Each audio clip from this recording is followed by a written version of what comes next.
Berarti A 14.875 dikali 5/10 karena dia dapat 5, terus si B 14 sekian itu dikali 3/10, si C juga sama 14 sekian dikali 2/10. Jadi masing-masing ketemu, yang A ketemu 7 juta, yang B ketemu 4 juta, yang C ketemu 2 juta ya. Sampai sini paham?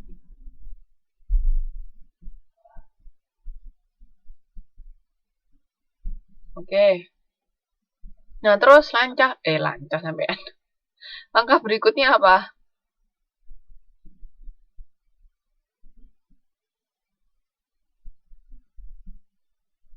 Angka berikutnya kan masih ada sisa laba yang belum dibagi. Nah, sisa laba yang belum dibagi ini dibagi ke siapa?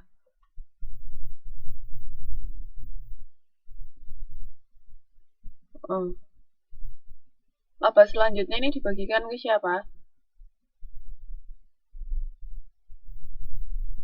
Oke, yang masih hidup yaitu B sama C. Nah, kan karena tinggal B sama C, ya berarti proporsinya kan tinggal 3 sama 2, berarti tinggal 5. Nah, makanya sisanya kan 59.500.000 dikurangi 14.875 ketemu 44.625.000. Ya, ketemunya kan 9 bulan. Nah, berarti sisanya kan 44.625.000. Nah, itu dibagi ke B itu 3/5. Kenapa kok 3/5 bukan per 10? Ya karena sudah nggak ada A, makanya proporsi pembagiannya tinggal 3/5 sama 2/5 dikalikan 44 juta itu tadi. Ketemunya segitu, 26 untuk B dan 17 untuk C. Paham nggak? Karena sudah nggak ada A, makanya perannya jadi cuman per 5, jadi cuma 50% aja. Atau enggak sebenarnya 100%, tapi pembagiannya 3/2 gitu. Jadi sudah nggak ada si A, makanya perannya per 5. Bukan per 10 lagi. Paham sampai sini ya? Nah, terus habis itu berarti modal laba untuk sekutu A kan 7.437. Terus untuk sekutu B itu 4 juta ditambah 26 juta, untuk sekutu C 2 juta ditambah 17 juta. Jadi ketemu total labanya tadi kan 59.500.000. Nah, ini untuk mencatatnya pembagian laba ruginya ya ikhtisar laba rugi pada modal A, modal B sama modal C, ya kan? Di situ. Nah, ini langkah ketiga itu memindahkan akun modal ke dan privé sekutu A ke akun utang. Jadi dianggapnya diberikan ke ahli waris, tapi kan belum dibayarkan. Makanya masih utang. Nah, di daftar saldo tadi kan ada privé A. Jadi A kan mengambil 5 juta dari modalnya. Nah, berarti modal A itu ketemu 32 juta itu tahu dari mana? Modal A sebanyak 32 juta. Itu ketemunya dari mana?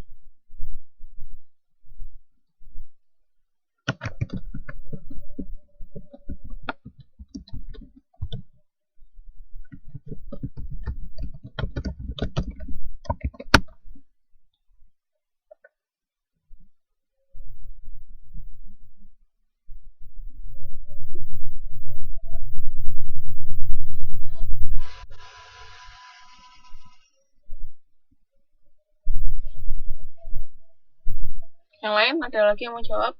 Ketemunya dari mana?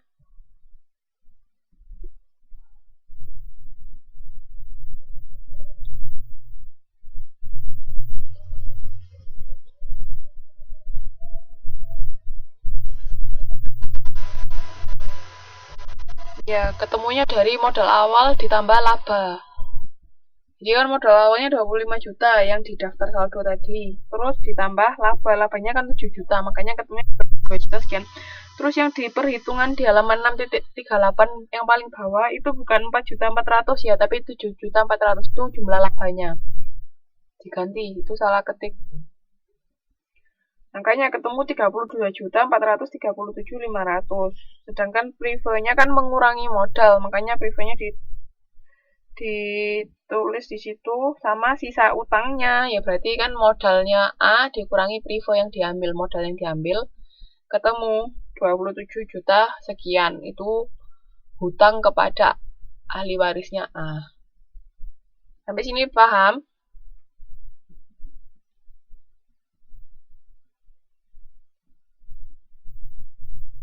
Ada yang mau ditanyakan kah? Oke, jadi itu cara mencatatnya ya.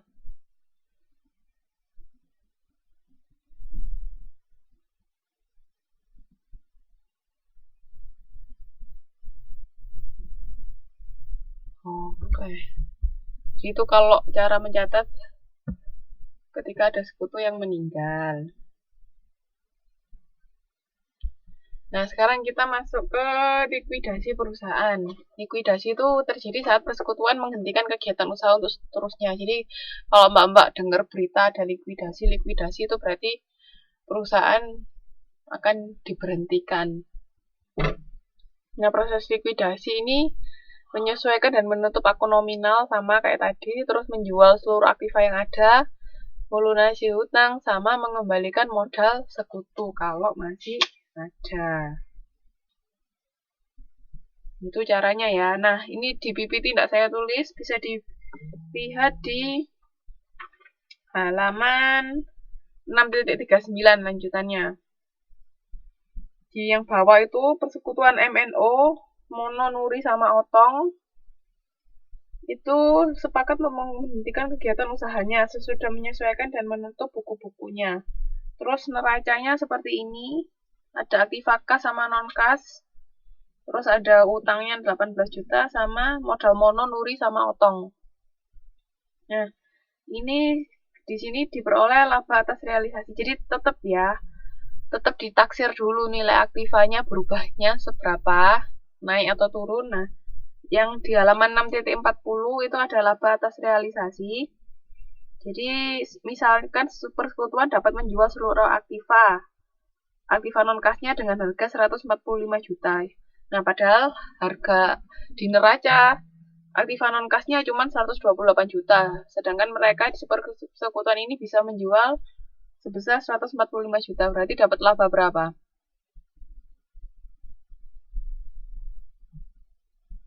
Berarti labanya dapat berapa?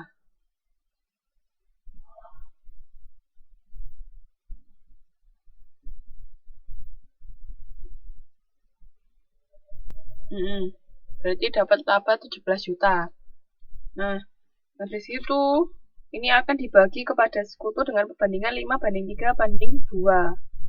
Kemudian utang dilunasi. Jadi pokoknya intinya ya, kalau ada perusahaan yang bangkrut, itu yang harus didulukan utangnya dilunasi apa memberikan laba ke pemilik. Yang harus didahulukan melunasi hutang apa memberikan laba ke pemilik.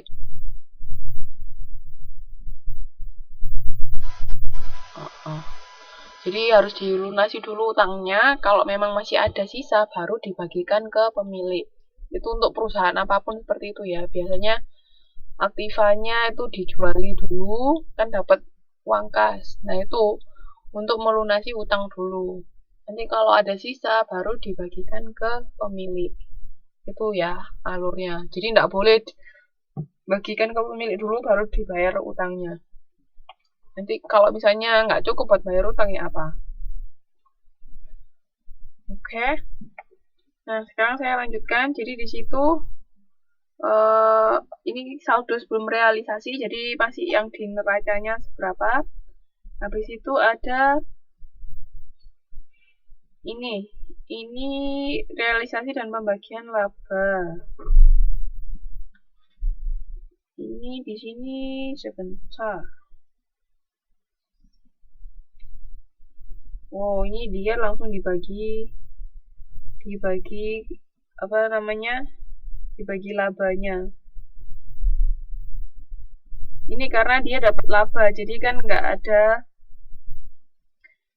ada nantinya Karena dia dapat laba dan modalnya masih banyak, berarti kan pasti bisa menutup utang.